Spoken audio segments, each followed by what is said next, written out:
Good morning, everyone, and welcome to CVHP News. I'm Sonora Scott. It's Wednesday, March 4th. Well, Super Tuesday has come and gone. According to the elections office, around 20,000 people cast their votes during the primaries. This after the elections office said the numbers were surprisingly low during early voting. There were some changes locally. Former Texas Ranger Nick Hanna won the race against Lieutenant Keith Muncie for the Tom Green County Sheriff's position. And August Pfluger won for the District 11 Republican place on the ballot by a substantial number of votes. We were able to attend his watch party at the Cactus Hotel, where many were in attendance, including Drew Darby, who also won his race in the primaries. We were able to speak to August Pfluger about his win. This is a very conservative district, and so we feel good about the Republican Party, about representing rural values, about representing conservative values, and so we're going to continue to prepare so that next January we can hit the ground running and we can represent very well. You can view all of the results on our website, ConchoValleyHomepage.com. And we continue our series highlighting remarkable women in the Concho Valley. Here is Susanna Aguirre's story. Susanna Aguirre was born and raised in San Angelo. She graduated from Central High School and after having several of her own business ventures, began working for the city. She started in the records section at the San Angelo Police Department, then moved on to the city manager's office, taking her positive mindset with her. I never felt held back. I just worked hard. Like everything I did, I tried to work hard. It's like I dressed for the roles that I wanted, and sometimes people were like, "Why are you so dressed up?" And I was like, I'm going somewhere. Now, with the Convention and Visitors Bureau, she's already accomplished many goals. But there's one accomplishment that comes from her personal life that carries extreme significance. My mom, she passed away. She needed a liver transplant, and so we lost her, but we have kidney disease in our family. And so my sister ended up needing a kidney a couple of years ago. And we had just lost my mom, and so it was like, what do we got to do, to get you a new kidney? And so we went through this big process, and I went through all this testing so I could donate a kidney, and we didn't end up being a match. So it was kind of scary, but fortunately they had a program where you could give a kidney and somebody else gave a kidney, they would find you a match. So we were able to get that done, actually probably in less than a year. And so she got her kidney, and then that day there was 5 surgeries. So 5 people received kidneys and 5 people gave kidneys. It's fun to get to see her dancing and playing with her grandkids and just being healthy and, living her life. And, I'm just so glad that that's available, so I didn't have to lose her too, So that's one of the, the big things that I'm proud of, that we were able, our love for each other, that we were able to do that. So looking to the future, she says she's excited about making an impact on the city with several projects. But so far, there's one that's had a major impact on her. I'm actually doing a project on Hispanic heritage. And so I created a Hispanic heritage page in September during Hispanic Heritage Month. And it was so neat because people were just so uplifted by that. I was surprised how many people started following it. It got 1,600 followers in 1 month, and there was over 360,000 hits on the page. So people were sharing it, and it was just so awesome to see everybody inspired by the Hispanic community. And so it's neat to find out the Hispanic history in San Angelo too, and incorporate that into what we're doing to promote the community. She shared this advice for not only women, but for everyone looking to make a difference. You just believe in yourself, and always try to have a positive attitude. It's there's always going to be bad days, but it's just get through that day and go to the next day, and everything works out. Everything works out the way it's supposed to. You just got to not give up and have faith, and believe that God's gonna make it happen. It's and just do your part. He can do a lot of things, but we have to do our part too, so just work for it. Reporting on the Concho Valley's remarkable women, I'm Sonora Scott. And we want to say congratulations to Susanna because she is our local winner of the Remarkable Women contest. And now I'm joined by another remarkable woman. This is Caitlin Brosh from Howard. How are you? I'm doing great. Thank you for having me. Great. So let's start off. Go ahead. Tell the people what you do. I am the director of... What do you not do? Well, really, but... That might take less time. I am the director of student life marketing and outreach for Howard College. Okay. So I like to say that I get to have all the fun Yeah. with the students. So I'm the donut and llama lady on the student life side of things. I get to bring all the free donuts and the therapy llamas to campus. So that's what people know me for. And then on the outside, I get to do the marketing. I get to go talk and recruitment. So I get to go talk to the junior high through seniors about going to college. I get to come and talk to people like you about what we're doing at Howard's, put on, fun events for the community. So I get to do all the fun stuff. Yeah, you do. That is fun. I mean, who doesn't want donuts? Right? And to pet a llama. Exactly. They give hugs. Oh, in case you didn't know. I did not know the llamas gave hugs. They do. You learned it here, folks. So, you're having a lot of fun. You're doing a lot of good things, but you're also helping the students with life skills and needs, really. Yes. And so that's the big thing that we're going to talk about today is the Success Closet, and then the you had a cute name. What is it? It's our Hospitality Hutch. Hospitality Hutch. Yes. So, Howard College, we're a little different than your traditional university, and we're a 2-year college.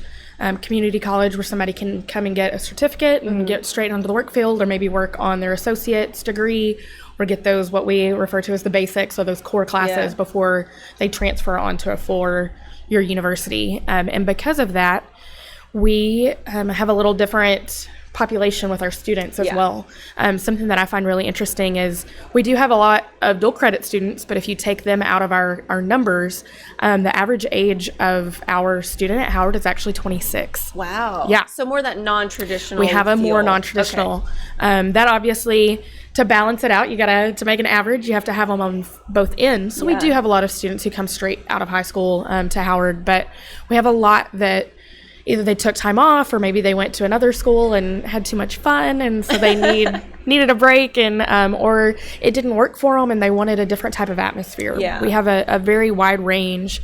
Unfortunately, we have a lot of students who didn't go to college right out of high school because they weren't encouraged, or they were, you're not college material, or you're not going to be successful, whether that was from family or other, unfortunately teachers, or and it happens. It happens a lot of within the family life, and it does. They're encouraged not to go. Right. Or if it was, when we were 17 and 18, we heard things the way we wanted to. Yeah. So even if it was somebody saying, if you don't straighten up, you're not going to do well in college. Yeah. And they internalized that as you're not going to do well in college. That's what they heard. So we hear those stories every day that we talk to students.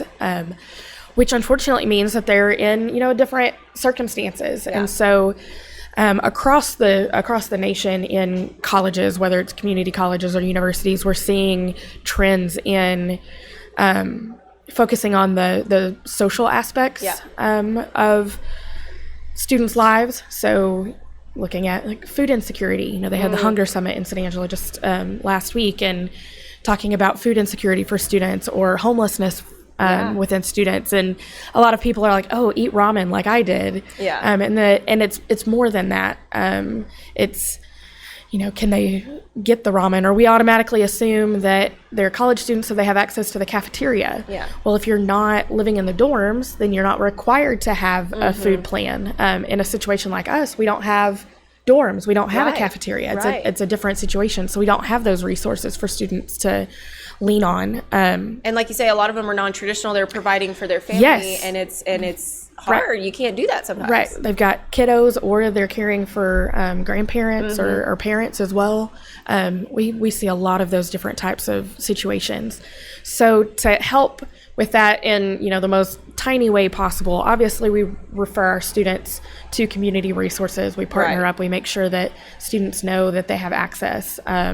Transportation. We've got partnerships with the ConchoValley Transit group and things. So we do that as much as we can, but to get students even warmed up to talking to us about that, or to acknowledge that maybe they do need help, because a lot of us are stubborn and are it's our no, pride, I got it. Or don't realize that the options that's for us, that we don't necessarily feel that we're as needy, or that we need things. And so we started what we call the Hospitality Hutch, which is basically our little food pantry.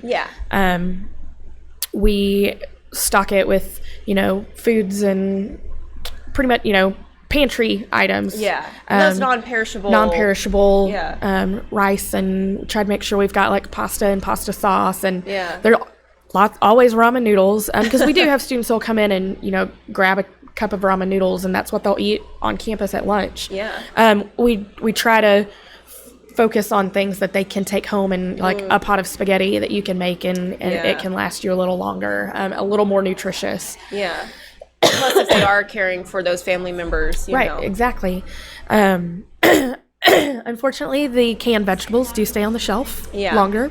But even I don't eat my canned vegetables in my pantry like I should. Yeah. So, there's some understanding in that, and recognizing things. But what has really caught our attention and made us recognize that it's a needed service is our hygiene items. Yeah.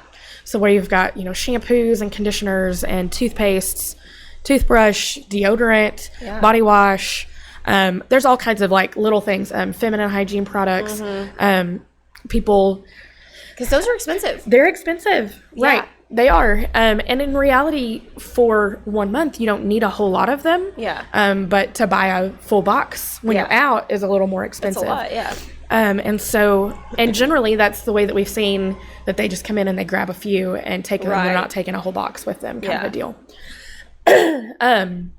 But we noticed, because our shampoos and conditioners and stuff really actually started with like hotels, or us bringing the stuff from conferences or whatever it was that we didn't use, and using those, and just had baskets full of them.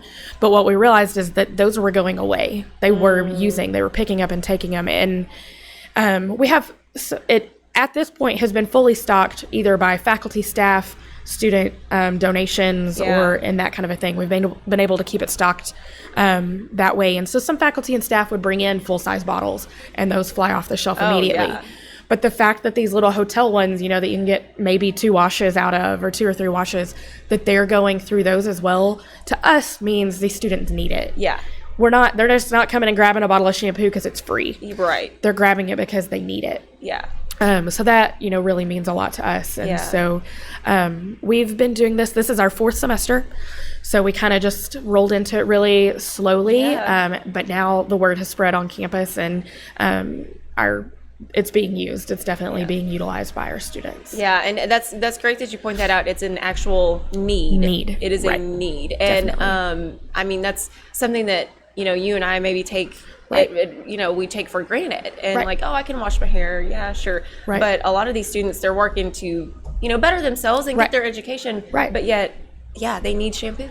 Right. And soap. And because if we also live in the society where you have to, look clean and presentable to get that job. And exactly. Exactly.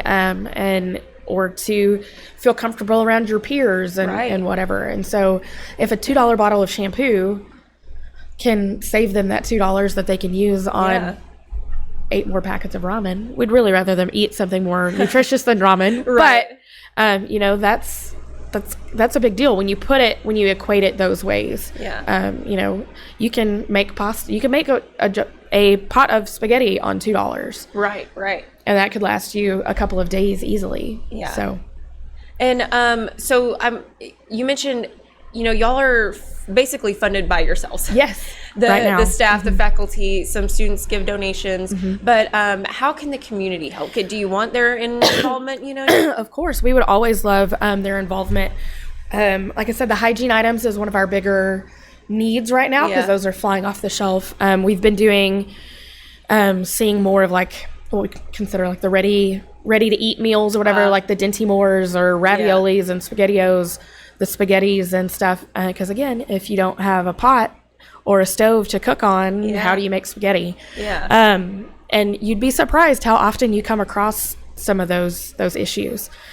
And so we try to get to the root of those. But we would, if somebody wanted to do a drive, or if you're just at Walmart and we're on your mind and you grab a second bottle of shampoo and conditioner while you're shopping and you want to bring them by, or holler at one of us to pick them up, we'd love to take those items from you.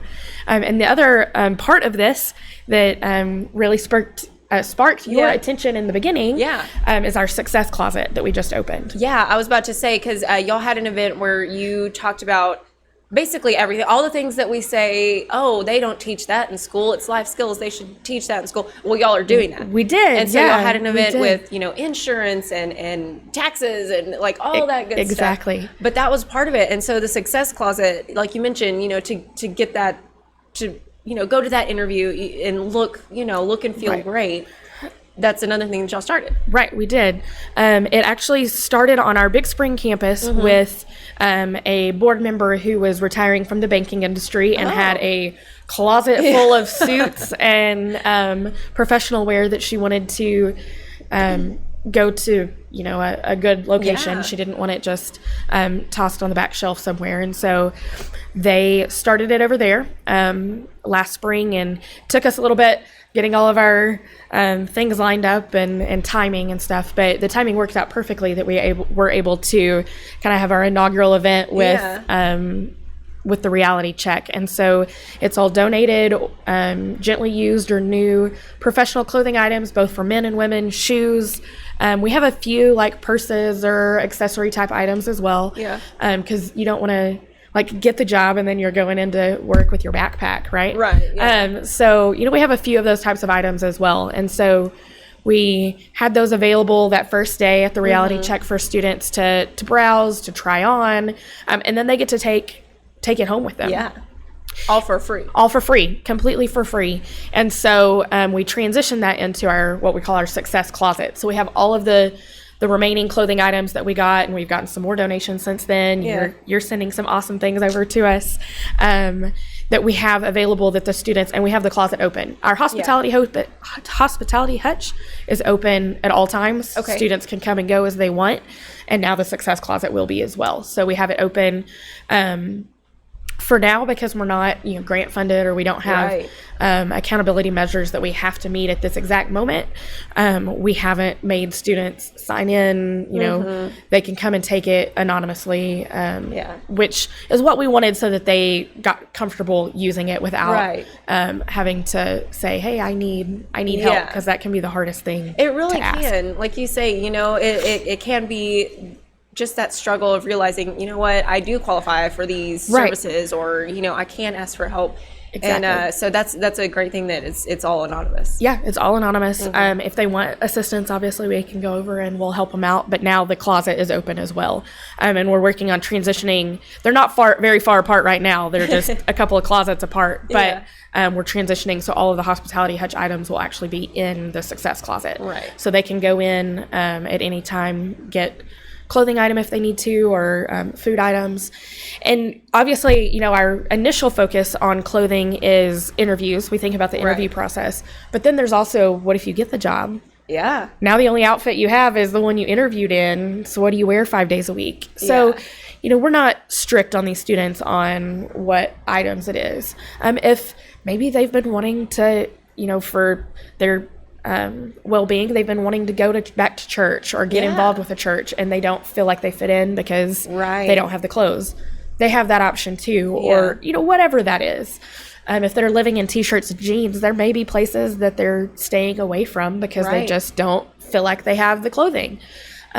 So again, we're not interrogating them. We're not asking them, what is this for, or keeping track at this moment. If at some point we go into grant writing, obviously there's requirements for that, but and then we'll start looking at it and try to find the most non-invasive way to do that for our students. Right. And that it boils down to success. The title is Success Closet, and that has a variety of different forms. And to get to that success, you need certain things. And a lot of times, like we've been talking this whole time, these are things that a lot of people take for granted, and but it all adds up to success, and that's basically your overall goal, right? Exactly. And we kind of refer to these when we're having our meetings and talking about them. We're looking for barrier breakers, right? Like, what is the barriers to their success? Most of the time when we're talking to students who are having issues, it's not that they can't do the coursework or that it's too hard. And we have tutoring. We have amazing faculty who are willing to work with students when stuff happens. But if your transmission goes out and you can't get to work, or you can't get your kids to school, or you definitely aren't thinking about school, that's not the primary. If you're trying to figure out how to feed your kids, or you go to school hungry, we talk about that with the elementary and high school students, about them trying to learn on an empty Yeah. stomach. It's the same for college. Yeah. It's the same whether you're 12, 18, or 45. It's the same concept. So trying to break down those barriers as much as we can. Definitely. Well, thanks for coming in thank you for having me. and talking about all of this. So if somebody wants to get involved, how do they get a hold of you? How do they go about that? Right, reaching out to me. You can call me directly at 325-481-8300, extension 3226, or if you get the call register or you get the operator, just ask for Caitlin or somebody involved with the hospitality hutch, and they'll get you connected. Often you may have to leave me a voicemail in case I'm out with the llamas or giving out donuts, but I try to get back to them as much as I can. You can hunt me down on Facebook. Facebook. You can contact us through our Howard College Facebook page. You can email us through the website. If you go into, find contact us, you can, however, Google us, and you will be able to reach out for sure. Perfect. Well, thanks again for coming on the show and bringing light to, these issues that sometimes kind of get swept under the rug. They do. Yeah. Yeah. Well, again, we hope you stay dry out there. Yes. Oh my goodness. It's pouring. So very, very wet. Stay dry and turn around, don't drown. Because it's turn around. real out there right now. It is for real. But thankfully, we have our social media pages that you can follow and our app that you can download. It's all free. You can keep track of the weather and all the stories going on, those election results like we talked about, a lot of stuff going on. So make sure to follow us on social media and download our free app. Just search Concho Valley Homepage in your app store. And of course, join us tomorrow. We will be right back here at 9 o'clock. Have a great day, everybody.